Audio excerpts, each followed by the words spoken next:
Monkey wants to sound rich. Problem is, monkey is broke. So here are 25 money words every monkey needs to know before monkey loses all his leaves. 1. Asset. An asset is something valuable monkey owns. Small asset, banana phone. Big asset, banana house. 2. Liability. A liability is money monkey owes.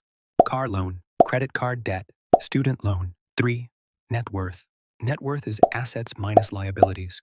If monkey owns 500 leaves of stuff, but owes 300 leaves, monkey's net worth is 200 leaves. 4. Income. Income is money monkey earns from a job, a business, or investments. This is money coming in. Expenses. Expenses are money going out. Rent, bills, food. That's expenses. Capital. Capital is money used to start or grow something. If monkey opens banana shop, the leaves he puts into it are capital.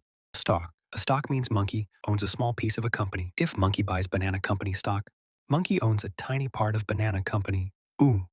No, monkey is not the CEO now. Relax. Equity is how much of something monkey owns. If monkey owns half the banana business, monkey has 50% equity. More equity, more ownership. Subscribe if Monkey Brain want the next 10 money words.